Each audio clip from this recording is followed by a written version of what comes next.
You have seen the musical, and you know how the story ends. Aaron Burr shoots Alexander Hamilton.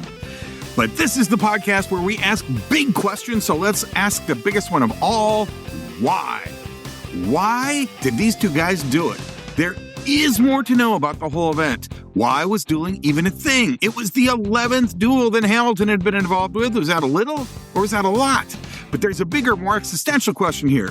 Did these guys really hate each other that much? Was it the election of 1800 where Aaron Burr had a shot at being the president but lost? Did it start even earlier? Well, not only did these guys not always hate each other, but their first meeting was about as far from a duel as you can possibly get. And their first experience that did involve a duel with each other was nothing that would lead you to think that these guys were destined to shoot each other in the most famous duel in American history. Of all the guys in the Revolutionary period, why were these two the ones so at odds with each other that one of them ended up killing the other guy?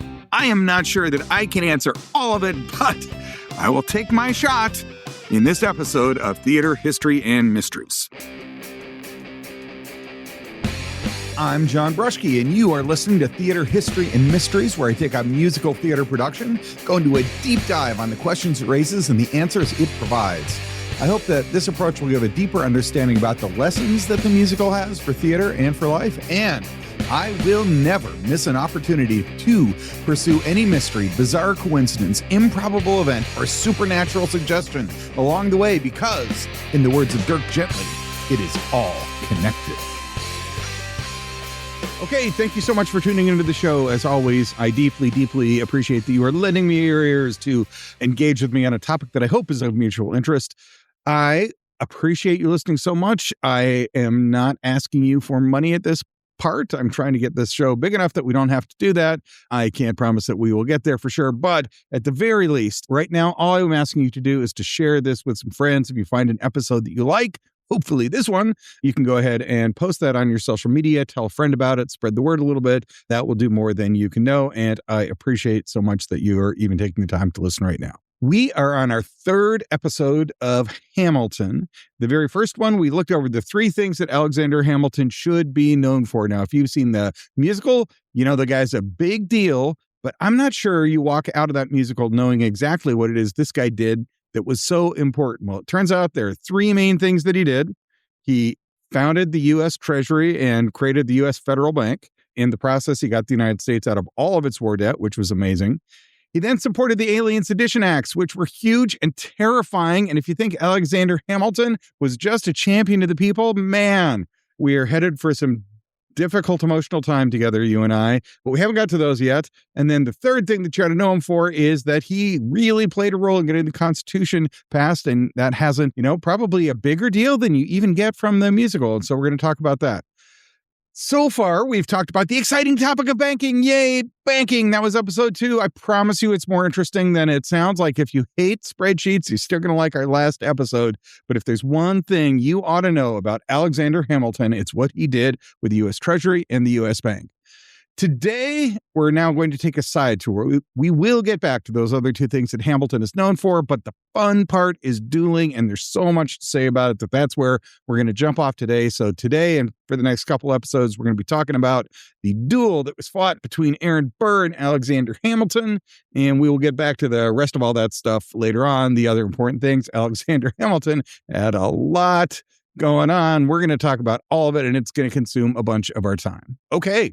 So on with it. Today's topic is Aaron Burr versus Alexander Hamilton. What was the deal? Why did they hate each other so much? And how did it end in a duel? And today we're going to get all the way through the election of 1800, which is the big deal, of course, in the musical. Okay, let's talk a little bit about their earliest origins. You probably know something about Hamilton. You probably don't know as much about Aaron Burr, but let's just kind of review it all so that we know what we're talking about when we start comparing these two guys and trying to figure out how all of that led to them hating each other so much they had their duel. Okay, Alexander Hamilton.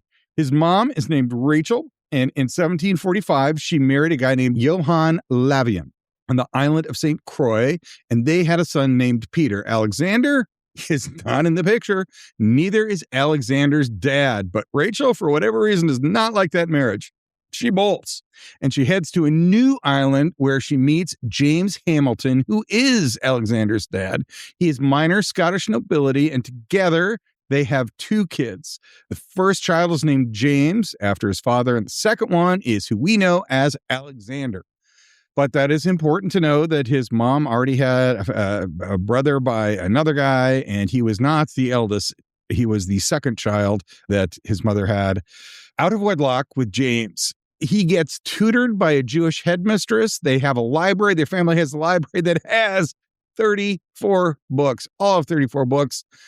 Things do not work out for Rachel any better, and James abandons her ostensibly because she's still married, but he probably knew that when they had their two kids together. Anyway, she moves back to St. Croix, having been abandoned. She's now a single mom, but she and Alexander both get yellow fever. He survives it. Alexander survives it, but she does not. So now he is parentless. Both of his parents are gone. His mom has died of yellow fever, and his dad has abandoned them both. Alex and James both kick around at some odd jobs. You probably heard about those. And eventually a hurricane comes along and destroys the island.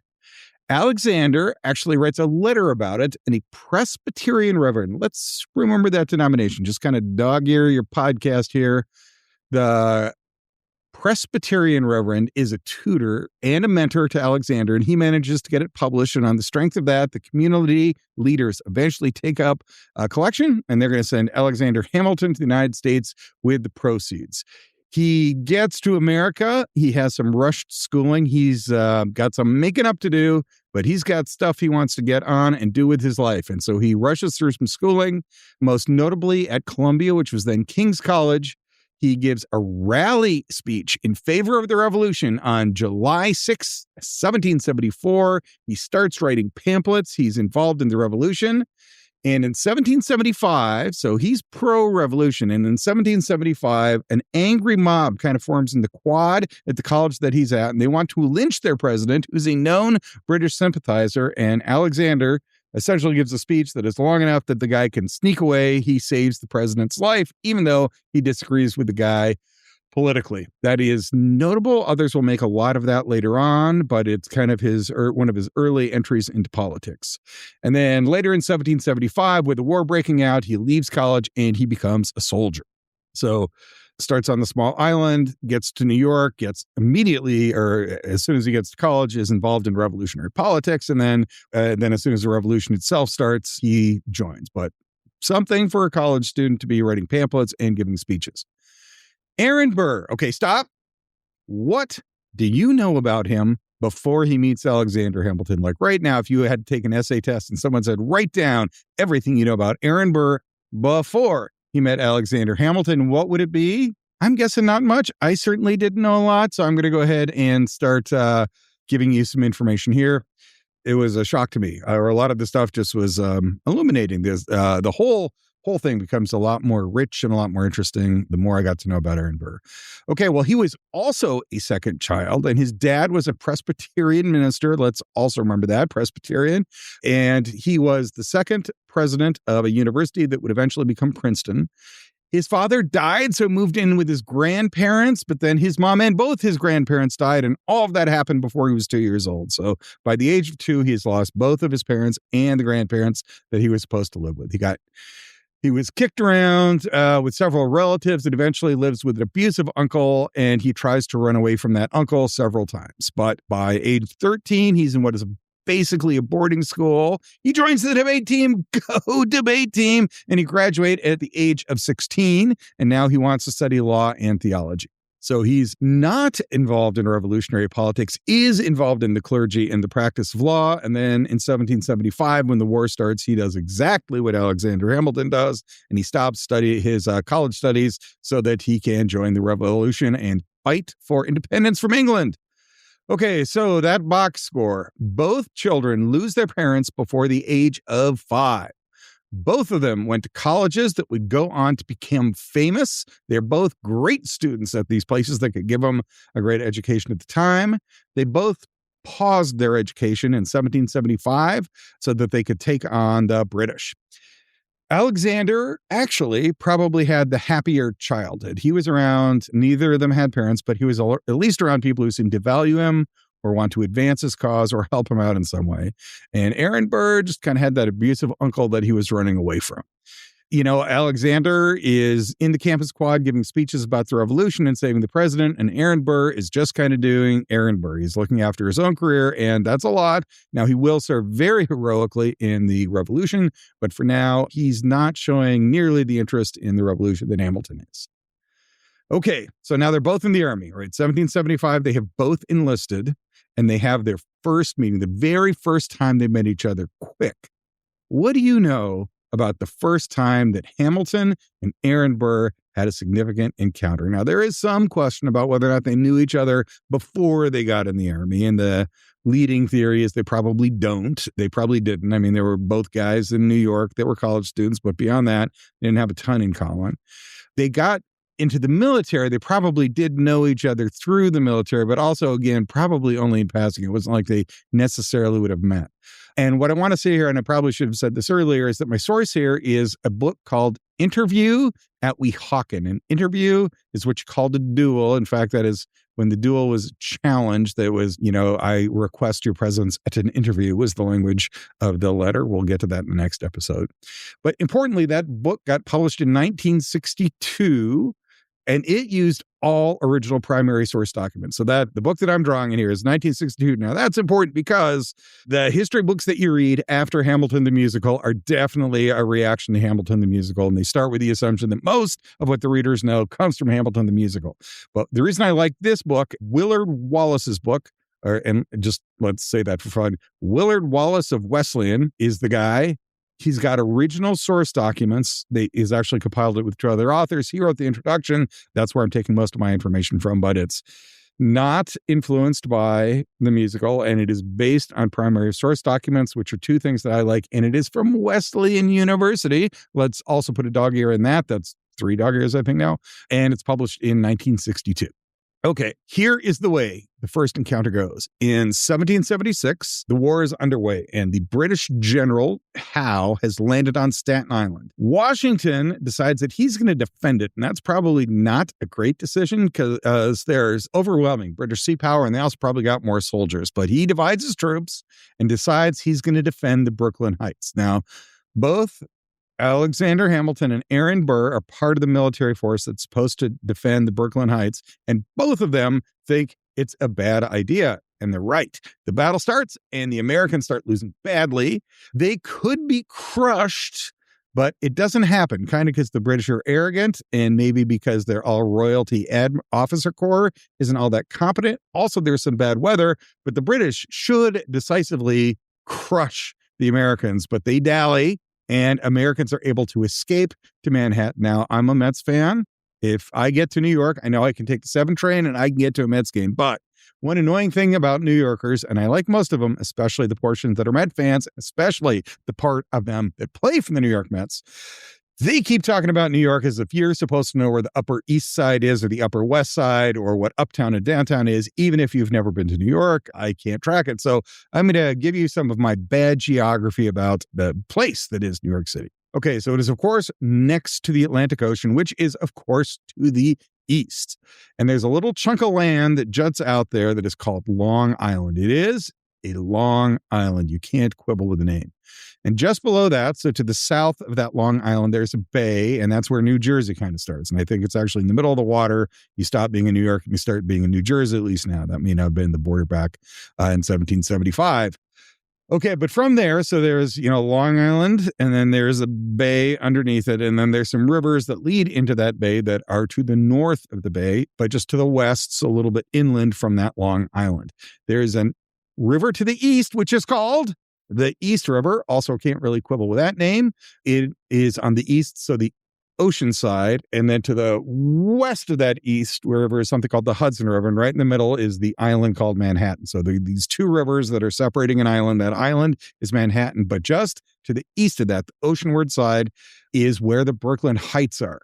So from mainland Long Island, it stretches out into the ocean. Brooklyn is right next to that East River. If you go across the river, you are now in Manhattan. And since the Americans are losing badly to the British on Long Island, they're going to all head into Manhattan to retreat. And that's where they go. On September 15th, the Brits get to Manhattan and they cut off a group in the lower part. So Manhattan is this big island. The British kind of go right across the middle, and the American troops that are now on the bottom or the south side of Manhattan are cut off. And that is where General Cox is commanding Hamilton. What Knox decides is, we are going to make our last stand here. They're probably going to kill us all, but there's no escaping it. By God, we are just going to stand here and defend the ground we have been sent to defend. I'm the general. That's what I'm supposed to do. As you might understand, the troops are not super happy about this. They were like, we actually prefer living and surviving this battle. And into that who rides in? Okay. Alexander Hamilton and the Knox army are trapped in the southern part of Manhattan. The British are going to crush them. Who would ride in? Aaron Burr. And he says, and this is according to our friend Wallace, he knows a back way that will lead them to safety. Knox says they're going to stay and fight, and in a grossly insubordinate act, Aaron Burr speaks directly to the troops, and they follow him, and he's leading them out. Knox is just kind of fuming, but all the troops have left, so what are you going to do? As the troops are trying to get out, a couple British patrols show up. Aaron Burr is the only guy with a horse. He and one other guy have a horse. They chase down the British patrols and they kill them, or at least run them off, or at least it's not reported, or at least it doesn't stop the retreat, and they get out. And in the scuffle, Hamilton loses what is called a gun and a bag to the British, but the troop largely escapes. Now, he gets no official mention of this, or at least Aaron Burr gets no official recognition for this. But the incident is recounted in the personal papers of both Burr and Alexander Hamilton, at least according to footnote 3 of chapter 1. Another reason I like Willard Wallace of Wesleyan is that he's got footnotes, and he's got footnote 3, which recounts both how we know that this happened, and he recounts that there is no credit that is given to Aaron Burr. The Hamilton part of that footnote is the so-called Mulligan narrative. Now, you heard of Mulligan. He was Hercules Mulligan. He and Hamilton actually had come over together, and Mulligan published a short 3-page account of his dealings with Alexander Hamilton. I've got the link that's going to be in the show notes, so if you are interested in reading that document in its entirety, you can take a look at it. It is less reliable. There are people who don't think that Mulligan really was historically accurate, that he was just kind of a guy telling some stories, and it has no mention of Aaron Burr in it. And also, Wallace says that Hamilton lost a gun, but Mulligan calls it a cannon. I think that's actually, Mulligan's probably right about that. All right, Mulligan's account is a little bit different. In Mulligan's account, Hamilton actually writes a letter to Washington trying to give a strategy where Knox can successfully defend it or should retreat or something. But in Wallace's version, Wallace, the professional historian writing in 1962, says that Knox is just kind of in a terrible place. There's no chance of victory. The other account comes from Burr's memoirs. Now, I got to say, these strike me as being most credible. They are essentially affidavits taken by a lawyer, written as eyewitnesses to the event. And that gives us no doubt that Aaron Burr was there. Aaron Burr's memoirs make no account of Alexander Hamilton being there. So if Hamilton was part of this, it didn't show up in any of the accounts he survived Aaron Burr. I think actually Burr was kind of the hero of the moment, and Hamilton was just one of the guys as part of the retreat. But, Hamilton was by all accounts part of that retreat. There's no reason to doubt that he was there. It's just weird that when Mulligan talks about Hamilton's part in the retreat, he doesn't mention that Aaron Burr was the guy who came to save them. And in the accounts of the eyewitnesses who talk about how Aaron Burr came in to save the day, they don't mention that Alexander Hamilton was part of the retreat. But kind of a fun fact in those Aaron Burr memoirs, there's an officer named Nathaniel Judson, and he kind of contradicts all the other accounts. And he says Aaron Burr did not address all of the men or all of the infantry, the common soldiers, but he did address all of the officers, and he convinced us. And then when the officers heard the plan, they all decided that they would get on board with it, and they ran out. So it didn't really matter what Knox thought. His officers weren't following him. They were following Aaron Burr. And then he says all the officers talked about it. We thought the guy was absolutely great. It was a heroic act. And there was another retreat action that was almost identical to theirs. And then under that, they're talking about it as a brigade. I don't actually technically know how many people are in a brigade, but I get the impression it's somewhere between 2,500 or 3,000 soldiers at the time. And what the officer says, there was this other retreat action where they decided they were going to stay and fight. And All of them but 500 got killed or imprisoned or enslaved. It was really bad for them. But Aaron Burr found our troops and we got out of there, and only about 30 guys got killed. And so he says everybody among the officers who were serving for Knox credits Aaron Burr with this heroic act, which saved a ton of lives. But it was not recorded by General Washington, and Aaron Burr never got a commendation for what he did in that action. So that's a little bit of irony, huh? The very first encounter between Aaron Burr and Alexander Hamilton is Aaron Burr performing heroically, saving thousands of lives, including Alexander Hamilton's, and not getting any credit for it. Okay, so that is the story of their first encounter. Nuts. Is it all connected? Yes, it is all connected. And what a crazy connection to start it. All right. So at this point, they now have to finish out their war service. For Hamilton, he started before that very first incident where he met Aaron Burr. He started with volunteer militia, but they seized some cannons and formed what was then designated as an artillery unit. So in their very first action, Hamilton's group got some cannons for the British. Boom, your artillery in the American Revolutionary Army. It was part of the retreat in Manhattan. He eventually, of course, became an aide-de-camp to Washington. That sort of means high-ranking administrative guy. He served well. It was during the Civil War that he, of course, met the Schuylers, including the Schuyler sisters, one of whom he would marry, Eliza. He gets in a tiff with Washington, and he leaves Washington's staff. Eventually, what he really wants is a military recommission, but he sort of threw a fit over kind of a minor thing with Washington. But that got him back in military service. He fought in the decisive Battle of Yorktown. The war would go on for 2 more years, but he was part of the big fight at Yorktown that essentially turned the tide and made a victory most likely, and then eventually inevitably for the Americans. He is at the battle that is the turning point in the Revolutionary War. And that is how Alexander Hamilton finishes it out. Aaron Burr, he had a different route. Before that retreat on Manhattan, he went into the Battle of Quebec, where he was commanded by Benedict Arnold. Yes, that Benedict Arnold. But at the time, Benedict Arnold was not a traitor. He was a very effective leader. The Battle of Quebec was a good one for the Americans, and Aaron Burr served with distinction for Benedict Arnold. There's another historical irony for you.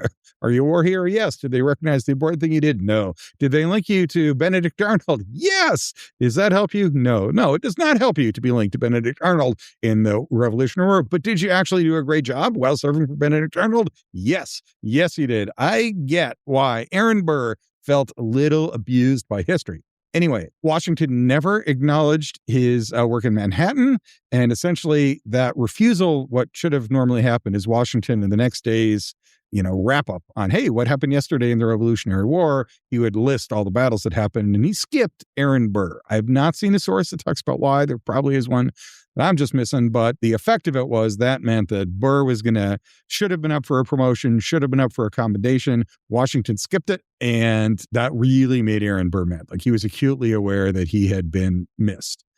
Now, he was briefly supposed to protect British Major Thomas Moncrief's daughter, who is named Margaret, because Margaret was still in New York. So technically, she was the daughter of a British officer, but she was behind American lines. So who she was being protected from were really angry and mostly drunk Americans that were ready to kill anybody related to a British officer. And it was Aaron Burr's job to protect her from that happening. And the two of them had a romance of some sort. It didn't, of course, result in a marriage. It's not clear if it was ever fully sexual, but it was definitely some mutual romantic interest there.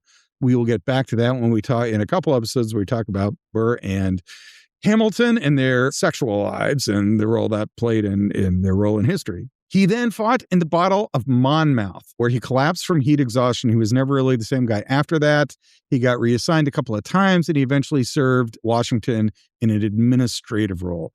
Okay, that Battle of Monmouth is kind of important for historical reasons and for reasons that relate to the podcast and that relate to the musical.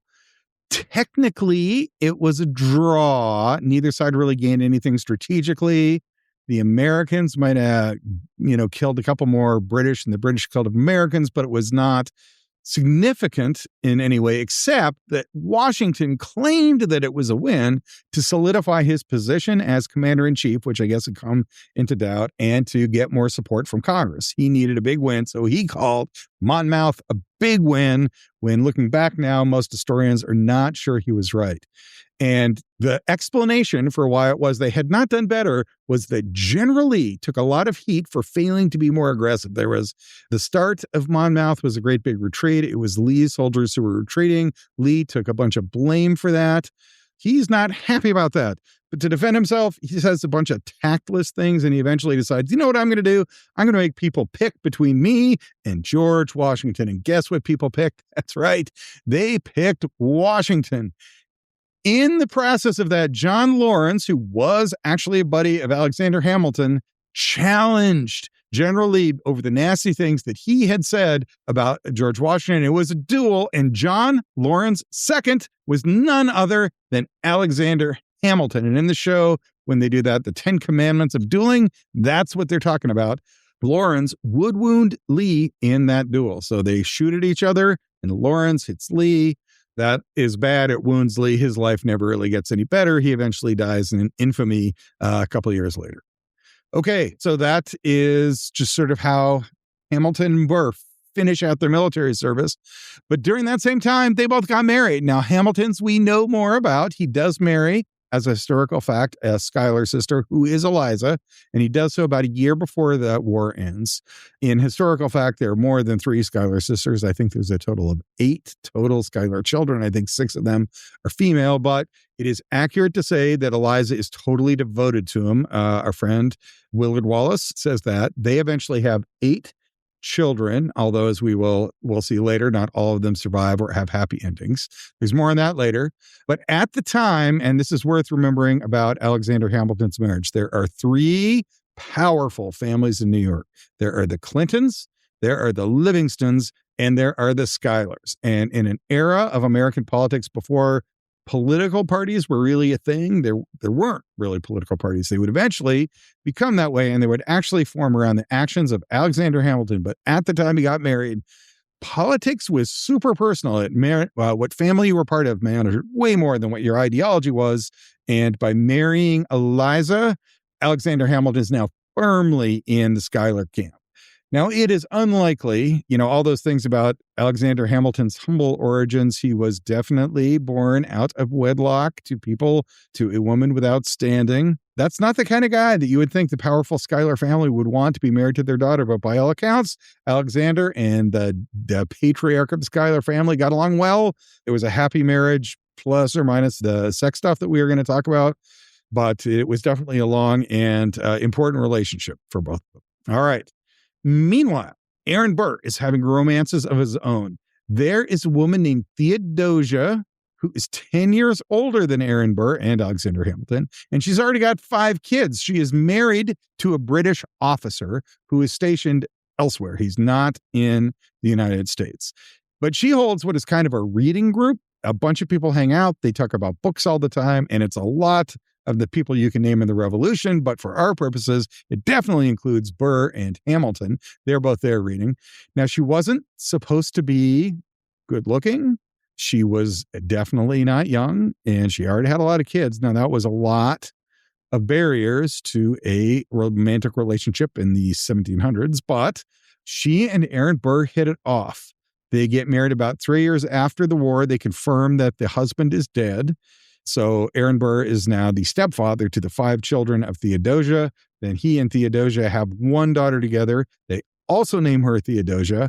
And the daughter and the dad are really, really bonded. Now, as a preview of coming events, the mother, Theodosia, is going to die in 1794, just as Burr's political career is launching. But right as we're getting to the end of the Revolution, Hamilton is married into the powerful Schuyler family, and Burr is measuring someone for her literary talents and her charm. Okay, they are both married in unlikely pairings. They are both devoted to their families. They both totally love their kids. Burr's family is smaller. Both are reputed to be ladies' men, or at least philanderers, or at least, guys about the town who've got some power and some influence that can attract some female interest for all the wrong reasons and encourage them or do something. And maybe that adds up to some sexual carousing. And we'll get to that more on that later when we talk about the romantic lives of Burr and Hamilton.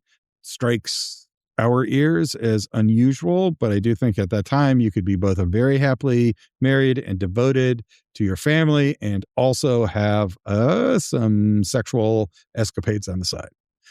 So the Revolutionary War is now over. They are both married, and there's kind of this interstitial period before their first clash starts. And for the rest of this episode, I'm gonna recount the clashes between Hamilton and Burr, everything right up until the fight. What was it that put these two guys at odds with one another? Okay. Well, but before that happens, before their first clash, they are both doing stuff. They are now both lawyers, and they're really good at being lawyers, but everybody kind of agrees that Burr is the better lawyer. And the way Willard Wallace puts it is, if they were together, they were unbeatable. And if they were separate, Burr was a little bit better than Hamilton. Both of them needed to get kind of fast-tracked, so the war ended and they are not admitted to the bar with their law degrees. They've got to finish their legal studies and get accepted to the bar. They both need to get fast-tracked. Burr himself needs a fast track, and he gets it. That's going to be important. We'll see later. There are lots of cases hanging around at the time because the British left, and what are you going to do with all that property? If it was British owned, they've left. Who owns it now? Lots of room for legal cases. There's also some criminal trials where they're involved in together. At the time, Hamilton founds the Bank of New York. That is the first bank in the United States after the Revolution that gets formed. It is still around today. It's got a slightly different name. And interestingly enough, that is where Bernie Madoff's Ponzi scheme was housed, that he used. The Bank of New York that was founded by Alexander Hamilton was the institution where Bernie Madoff was running the Ponzi scheme. It survived that. Heck, it survived everything else that we've had to survive for the last 250 years. That maybe is a testament to how enduring the legacy of Alexander Hamilton is. Okay, but with the revolution over, of course, we go through this period where the United States is now governed by these Articles of Confederation, and by all accounts, they suck. The country's not working. It's not going anywhere. What are we going to do next? Remember, I said there's three things you should remember Hamilton for. Well, the second one is his role in the Constitution. We'll talk about that a lot more. But in particular, what he does is he and James Madison write the Federalist Papers. John Jay wrote a couple of them, but the two big authors are Madison and Hamilton, and a little bit of John Jay. But those are kind of pamphlets, kind of newspaper articles, definitely thought pieces. They still get quoted by the Supreme Court to try to figure out what the Constitution means. But that's Alexander Hamilton's big contribution. The United States goes from the Articles of Confederation to a Constitution, and the number one leading author is Alexander Hamilton. James Madison for sure, but Hamilton is front and center of that.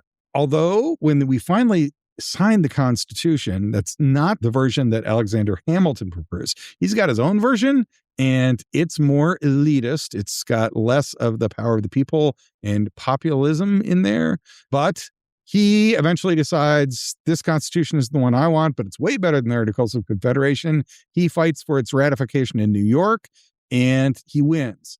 Now, this time, Hamilton is fighting against the Clinton family. The Clintons are the governors of New York, and what Hamilton wants is a big central government that can tax people. And what Clinton does not want is a big federal government that can tax people in New York. If you're the governor of New York, that's just not a win for you.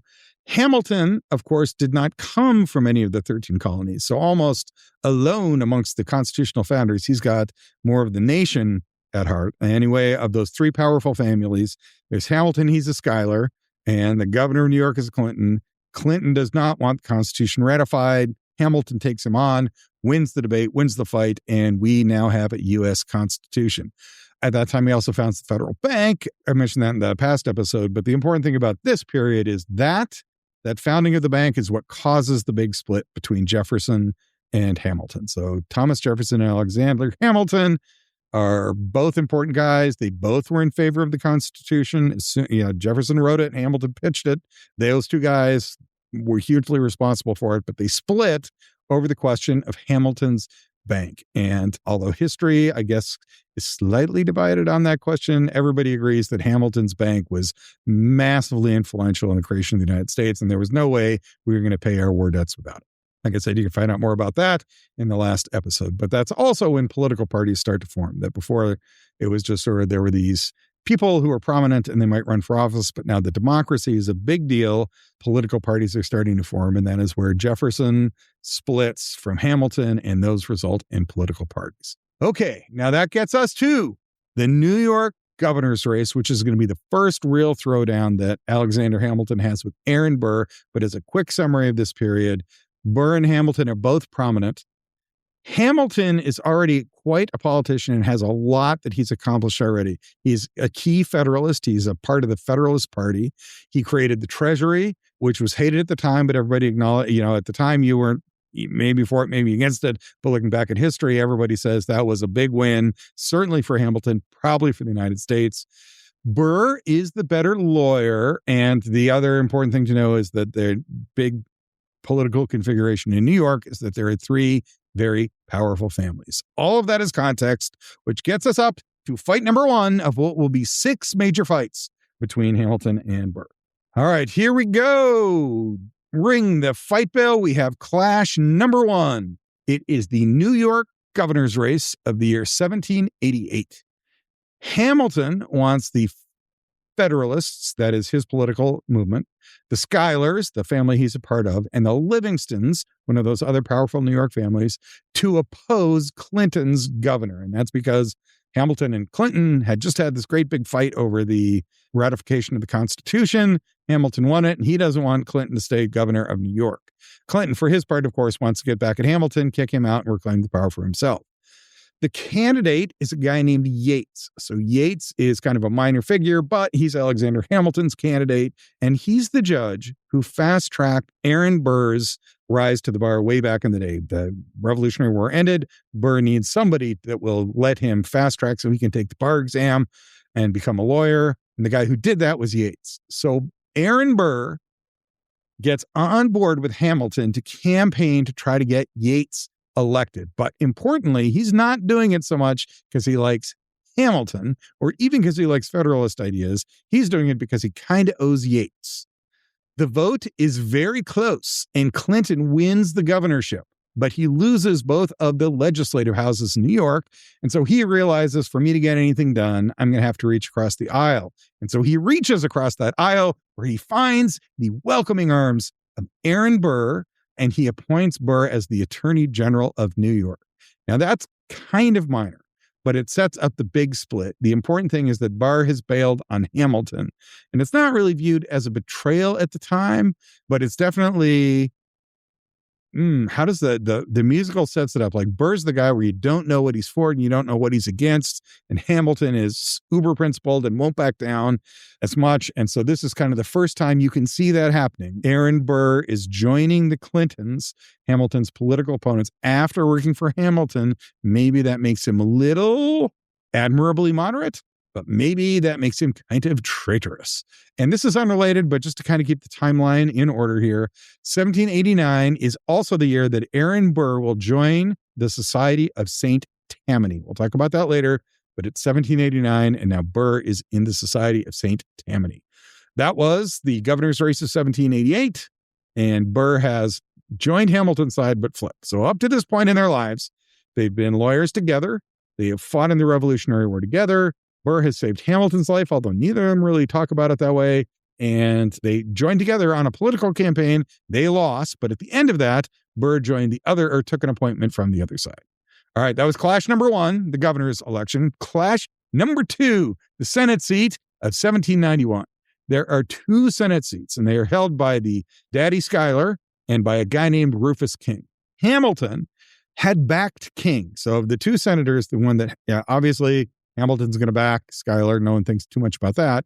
But for the second seat, he backs Rufus King. And this infuriates the Livingstons because they think one of them should get that seat. Okay, Schuyler's, you got your seat, but you don't get both of them. One of them goes to us, but Hamilton backs King. Schuyler's term then expires, and the Livingstons, who are now furious at Hamilton, join with the Clintons, who had been their opponents in the governor's election just a year before, and they want to elect Aaron Burr against Daddy Schuyler. This hacks off Schuyler and Hamilton, who blame Aaron Burr for running against Schuyler. I mean, he is your titular opponent, but he's joined, the Livingstons have now gone over to the Clinton side, and Aaron Burr went right with him. He is the candidate, in fact, that they've had. Now, Wallace thinks the Clintons just want Burr as a moderate, that they know that Burr is somebody who is effective, but he's not an ideologue, and that Hamilton himself actually had opponents at this point and was becoming a liability. Wallace does not really think that it's all Aaron Burr's fault that Schuyler lost that election, and that Burr was just kind of, I'm a moderate, I'm politically opposed to you, but that's not an act of treachery on my part, and that the real reason that they lost was kind of Hamilton had more baggage than Burr did, and that it wasn't an act of treachery, but it's sort of consistent with Burr's being a political moderate. But for whatever the reason, Burr and Hamilton are now enemies, that whatever was true before, they're enemies now. Burr, however, is a senator, and notice that the families have now switched. So it's not really a political party that is opposing Hamilton, and it's not really Aaron Burr. It's the rival family in New York. Aaron Burr is now a senator, but he is a very bored senator. He's in the Senate listening to long, boring speeches. Let me pause. I serve on the California State University statewide academic senate. There are 22 campuses in the Cal State Fullerton, of course, San Diego State, San Jose State, a bunch of other ones, 22 in all. It is the largest system of higher education in the world. Each campus elects some representatives. They go to the campus-wide senate. Boring speeches, yes, boring speeches. I love my colleagues, but the meetings themselves tend to be tedious. They get boring. I'm sure it was worse on the Senate for Aaron Burr. So he spends his time writing notes to his daughter while she's alive. He writes letters to his wife. He wants to write a history of the revolution, and I do kind of love that. I mean, surely he'll work on it outside the Senate time, but what are you going to do during all those long, boring hours of the Senate if you're Aaron Burr and you're brilliant and nothing's really happening? People are just kind of babbling. He wants to write a history of the revolution, and that is frustrated by Thomas Jefferson, who blocks his access to the National Archives. He won't give Burr access to the materials that he would need to write a history of the revolution. All right, that's clash number 2. Aaron Burr takes on the head of the Schuyler family, who is Alexander Hamilton's father-in-law, and he beats him in a Senate race. Clash number 3, the New York governorship of 1792. Clinton is still the governor because he beat the guy that Hamilton wanted, but he's vulnerable. And some Federalists, those are people on Hamilton's side, want Burr to oppose him. But Hamilton picks John Jay. John Jay was his buddy who was writing the Federalist Papers with him. It ends with a contested election, like Florida butterfly style, or, the various, we've counted all the votes and one side won, but it's super close and there might have been something shady going on. We need an inquiry. There are 3 counties where there are voting irregularities, and those are the ones that favor Hamilton's candidate, John Jay. So to settle this dispute, it now goes to the legislature, but the legislature calls in the senators, the 2 sitting senators, one of whom is Aaron Burr, who gives a recommendation that Clinton should win and beat Hamilton's guy, John Jay. The legislature has the final call, but they take Burr's recommendation, and Clinton wins and retains the governorship of New York. Clinton then also, shadily, offers Aaron Burr a job in his administration, but Aaron Burr is a senator. He politely declines also, and that's going to look bad. So they don't do it. But now, twice in the last 2 years, Burr has landed on the side of the Clintons versus Hamilton and the Schuyler family. Bad blood is building up. And at this point, there's nothing about each other that the other guy likes. They are now political enemies. And that's weird, right? Declaration of Independence is 1776.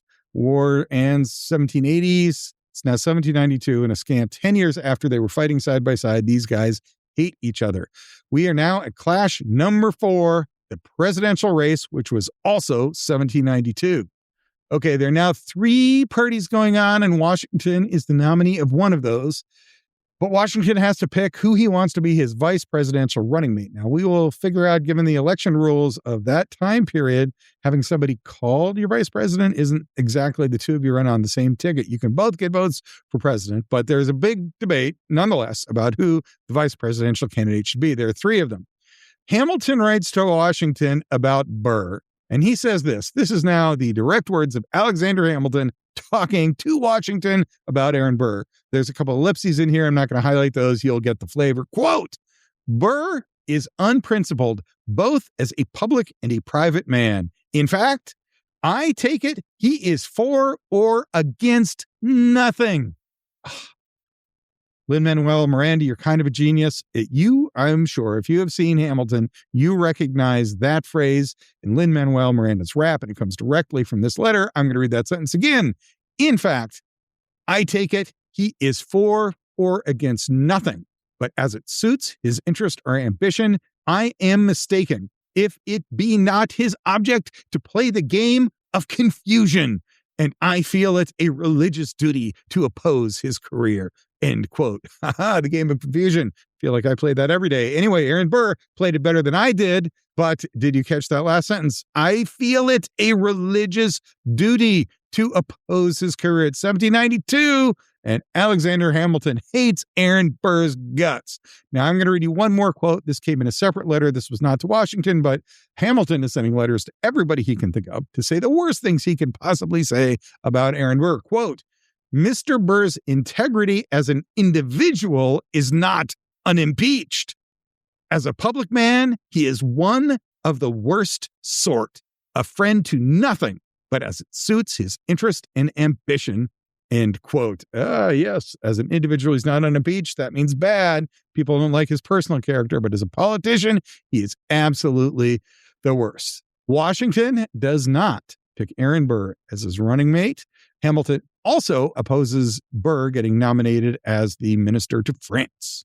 One additional thing that happens is that Aaron Burr is blocked from becoming the minister to France with Washington by Hamilton. So Hamilton is blocking Burr as much as he possibly can. He's not going to be George Washington's running mate, and he can't be the minister to France.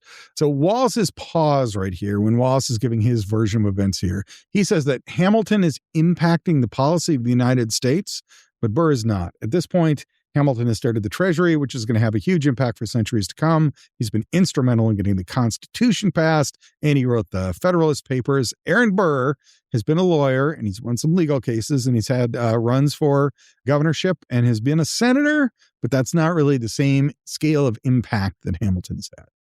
They've crossed swords about 4 times now, and Burr has won 3 of them, but it's still weird how much Hamilton hates him. In fact, one point that Wallace makes is that it is not entirely clear why it is Alexander Hamilton hates Aaron Burr so much. Now, it's true that he ran against Burr in a couple of political issues. He was on some other side, but why would you write such incendiary, hateful notes about Aaron Burr? Not just because he was your political opponent. Clinton was his opponent, but he wasn't writing those same sort of hateful things about Clinton. Maybe it's because Burr kept stepping his toe into the Federalist side of things. I don't know. Neither does Wallace, but it's a little weird that Hamilton hates Burr so much. And a point that Wallace makes was that if Burr had known about those letters, then according to the rules of dueling and the rules of honor, they probably would have had to have a duel right then. That, if these letters saying that you are the worst sort of human being imaginable and you're not trustworthy and you're a schemer, and that had come out in public, then Burr would have definitely challenged Hamilton to a duel right then. But he didn't, because it turns out, or it appears as if Aaron Burr did not know that Hamilton was saying those nasty things about him in all of those different events, or shooting down his political career. So now we're going to take a break from all of these political clashes. So they've had 4 major confrontations. Aaron Burr's prevailed 4 times. Now there's sort of a break before the big showdown that's coming up. And then just to keep the timeline going, in 1794, so what we just talked about was the presidential race of 1792. In 1794, Theodosia dies. And by all accounts, this just really sucks for Burr. People like him, don't like him, but they know that he's devoted to Theodosia. And when she dies, it's a blow. And in 1796, Burr is in the election with Jefferson and Adams. Adams beats them both, but Burr finishes a distant third, and especially in Virginia, Jefferson beat the tar out of Aaron Burr. And Hamilton, in a note, points out that particular Virginia result, that's really got to hack off Aaron Burr.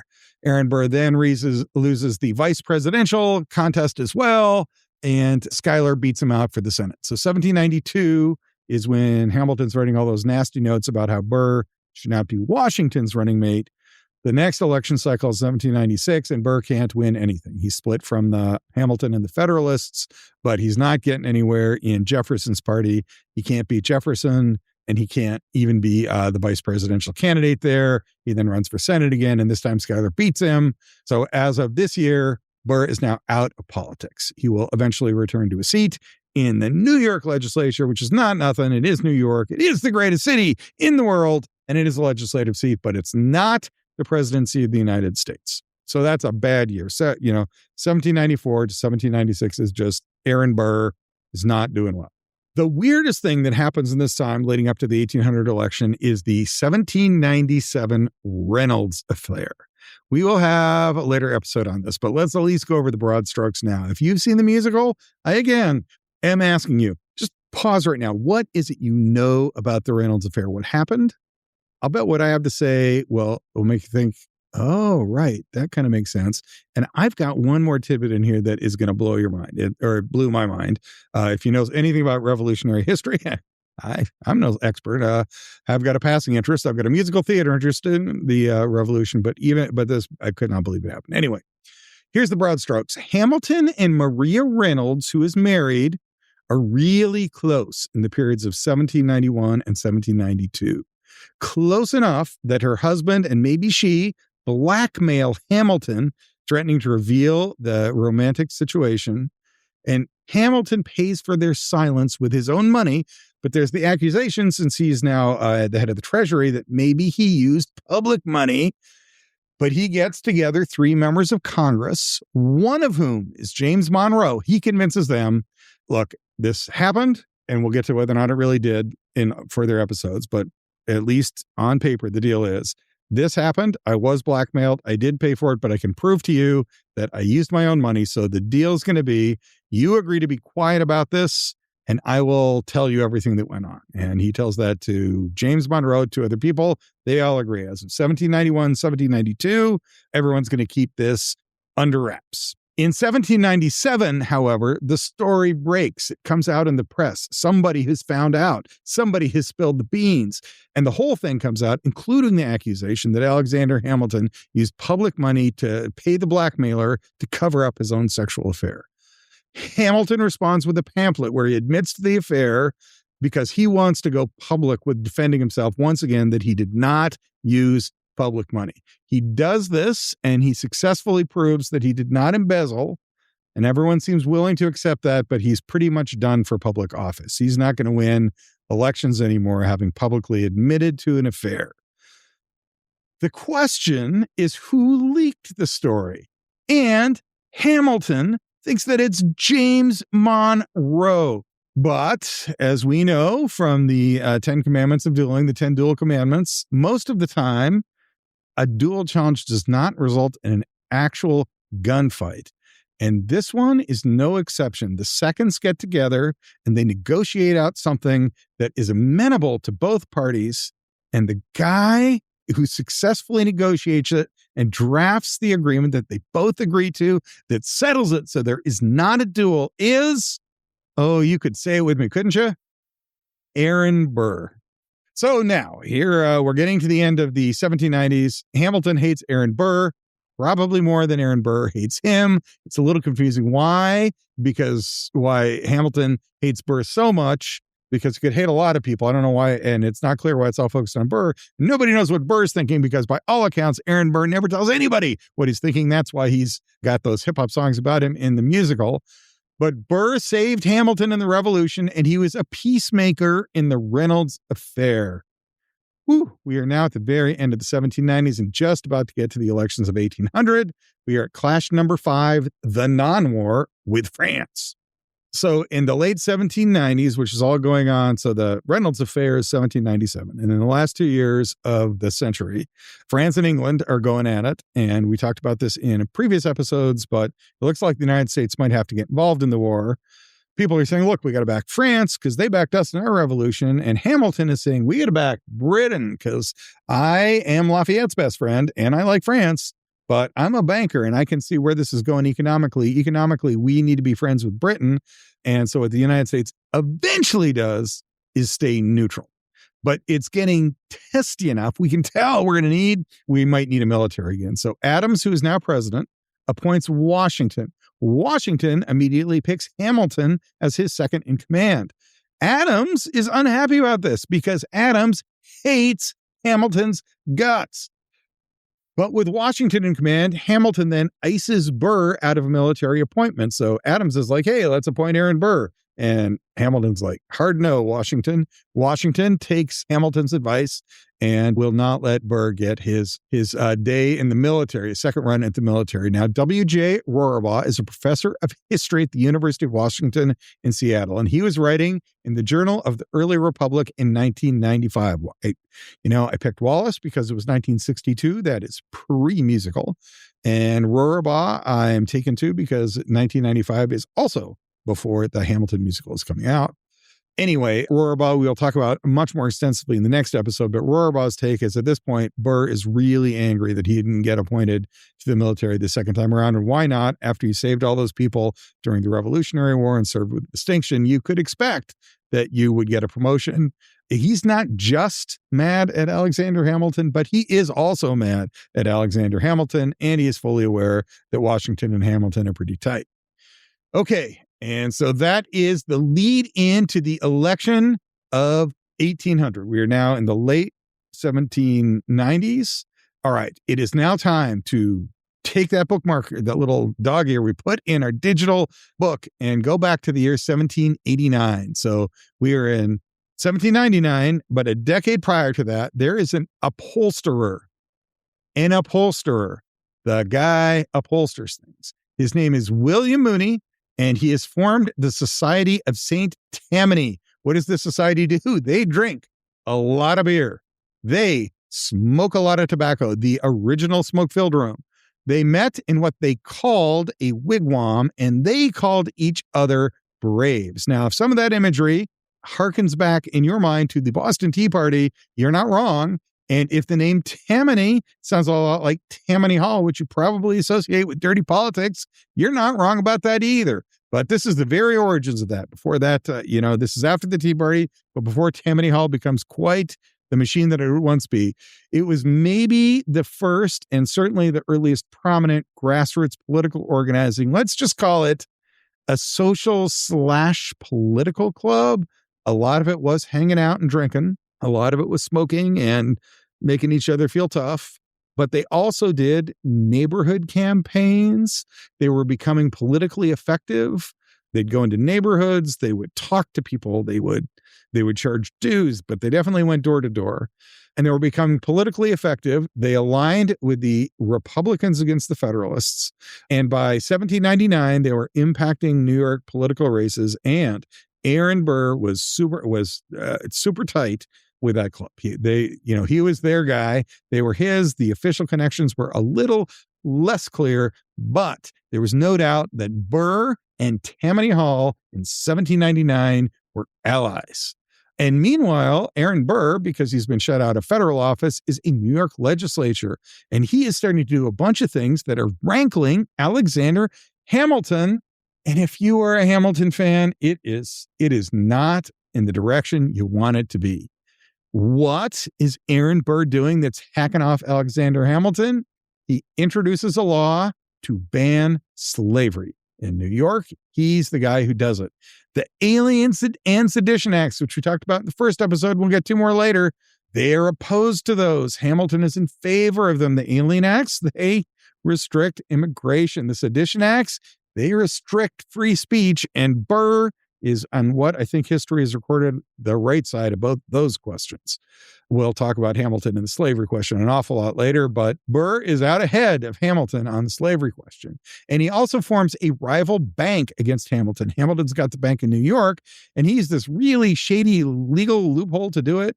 The legislation that got passed was actually about water, getting clean water in the city of New York, but it said that you could use the extra money that you got bringing in clean water to New York on anything you wanted. And so Burr said, well, obviously you need a bank to put your extra money in. And that's what the legislation says. Anyway, it's a pretty roundabout way to form another bank, but it is clear that Burr is doing it and also that he wants to oppose Hamilton right in Hamilton's breadbasket, which is banking. So, as a summary, we're going into the year 1800. Burr and Hamilton are now clear rivals, but Burr is the more progressive and democratic of the two.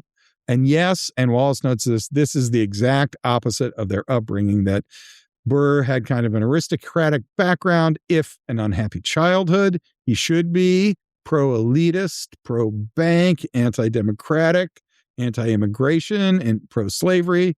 Hamilton, the illegitimate immigrant, should probably be in favor of all those things, but no, he's got a complicated record on slavery. He's openly opposing immigration, and he's definitely pro-bank, and his version of the Constitution, the one that didn't pass, is definitely elitist, but he's pushing for a strong federal government in the implied language of the Constitution. He's making some headway on it. Now, of course, history will show the strong federal government actually can help people at the margins more than states can, especially if states are, the experience that we had in the South in the 60s, in the South.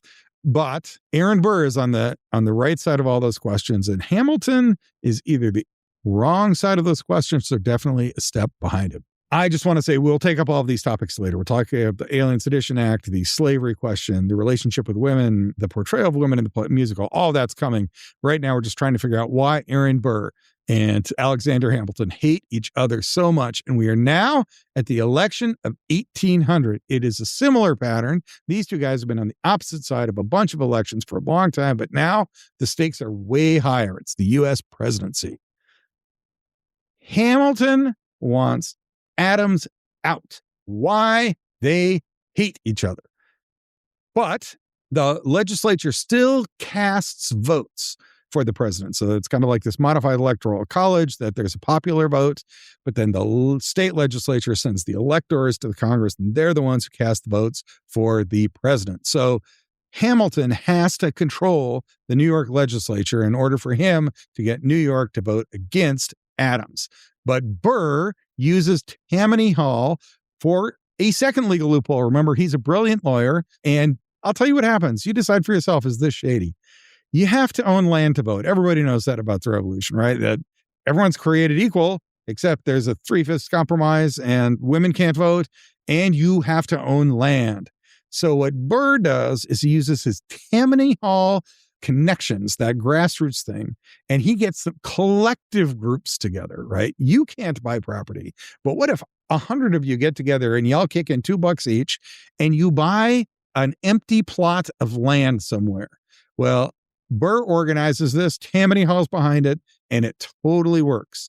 They win the seats in the New York legislature. They're making huge rolls. Hamilton freaks out, and he tries something that is definitely shady. He wants the legislature to he wants the governor, his buddy, to call a special meeting of the legislature to vote for the president before the elected people can come in and cast the vote in the way they should because they got elected. Now, this is obviously crap, but it is also a flip-flop because Hamilton had argued the exact opposite only a little bit before. So, if you were at this mic, who's the jerk? Is it Hamilton or is it Burr? You would say, there's stuff Aaron Burr has done that's not cool. But on this issue, Alexander Hamilton seems just to be blinded by hatred and rage. He's not acting on principle, and he's just not right. And the governor was actually a Hamilton ally. In fact, it was John Jay, the third guy who wrote those Federalist things, but also a staunch Federalist and in Hamilton's camp. And he is just like, I won't do it. That's not cool. So, all right. So that's got to be it, right? That is why Alexander hates Aaron Burr, right? Because Aaron Burr outmaneuvered him in this presidential election of 1800, that Hamilton really wanted to get Adams out, but he needed the legislature to do that. And Burr found this loophole. They got a grassroots movement that outflanked him, and Hamilton was left just saying stupid things publicly. That's got to be why he hates him, right? No. Oh, no. It is much worse than that. Okay. Hamilton now knows he can't get the New York votes. He can't just get the votes. So he's going to convince the party leadership not to vote, not to go for Adams. So he writes a pamphlet just trashing Adams, and he still thinks his own guy, another kind of marionette character named Pinckney, can get the election. But Burr has, remember this, Burr has spies. He gets a hold of the letters that Hamilton is writing trashing Adams, and he publishes them. This is a huge win for the Republicans, and it's humiliating for the Federalists because their own guy, their own candidate, Adams, is getting trashed by fellow Federalists. And I don't think, I guess I would need to dig deeper to find the exact source, but I don't think it's kind of an open secret that Hamilton's the guy that's doing it. It is a huge unforced error, and Hamilton is doing a lot more against Adams than the Republicans can, than Jefferson or Burr can do. Hamilton has essentially made a huge blunder by attacking Adams, having the spies catch it, and then having it get released. So now how does Hamilton react? Like, oh man, sorry, Adams, I should not have done that. Nope. He keeps freaking out. And now he starts slamming Aaron Burr. Now, this was at least the second time, maybe the third time, if you counted the way that he was shutting Burr out of military service in Washington in the late 1790s. But according to Rorabaugh, the letters that Hamilton is writing are now the second time where Aaron Burr would have challenged him to duel. Like if Burr saw what it was Hamilton was writing about him in these private letters to friends, he definitely would have challenged him to a duel. But for whatever reason, either Burr ignores them, or he never sees those letters, or he knows what's going on, or just the Republicans are at this point giggling so hard that Alexander Hamilton has shot himself in the foot and undermined Adams, that they're not going to make their own mistake by doing anything publicly. But when it's all said and done, now all the dust settles, Burr is the vice presidential candidate on a winning ticket, and Hamilton is out on his own. The Federalist Party has kind of disowned him, and it's falling apart anyway. There's a deep split within the Federalist Party, and Alexander Hamilton is the cause, mostly due to trashing his own allies. So now we get to the actual election of 1800, and the vote itself is absolutely nuts. Jefferson is supposed to be the president, and Burr is supposed to be the vice presidential candidate. But as it turns out, they are tied on the Electoral College. And so back in the day, it went to the legislature, and the legislature had to vote. Okay, no problem. You hold a vote, right? I want you to guess. Play along at home. How many times did they take a vote and have it tied? I'll give you a hint. The first time they took a vote, it was tied. So was the second. So was the third. How long? Was it 10 votes? Was it 20 votes? It was 36 votes, and they are still tied. Now, the Federalists, Hamilton's own party, are at this point fighting for Burr because they think he is less dangerous than Jefferson. And they keep reaching out to him and saying, hey, would you, kind of hinting, look, you give us some concessions, we will back you, and you will become the president, Aaron Burr. Burr will steadfastly refuse to take a position, just kind of as he's portrayed in the musical, and to a fault. Aaron Burr, tell us what you stand for, and tell us that you stand for something that we believe in. And he was like, I will not tell you what I am against or what I'm for, and I will staunchly do that. And I do think most historians now believe, had Aaron Burr thrown a bone to the Federalists and to Hamilton's party, Hamilton was on the outs. It was his election to have, but he wouldn't do it. Jefferson eventually gave them enough of a nod that the Federalists decided that Jefferson was less dangerous than Burr. And after the 36th vote, they had elected Thomas Jefferson as the president. Aaron Burr then became the vice president, and that happened in the election of 1800. And then the Congress got together and passed the 12th Amendment to the U.S. Constitution to prevent that nutso stuff from happening again. Hey, that's a good idea. Something terrible happening in an election, and you get together and amend the Constitution so it can't happen again. Like, I don't know, armed insurrectionists occupy the U.S. Capitol. Maybe that should disqualify them, and maybe their leader from further service. But they could do that in the innocent days of 1800. We do not do that now, I guess. Anyway, all right. So that is all we need to set up this duel, which will be in 1804. That election happens in 1800. And in between 1800 and 1804, just to give us kind of a quick rundown, Philip is going to lose his duel and die. And that will have a huge impact on Hamilton himself, but also the eldest daughter in the family is going to go insane. She's going to lose it. 2 of Hamilton's 8 children are now just totally on the outs. Burr's daughter marries a guy in South Carolina. Now, it's probably a political marriage and probably to the benefit of Aaron, the dad.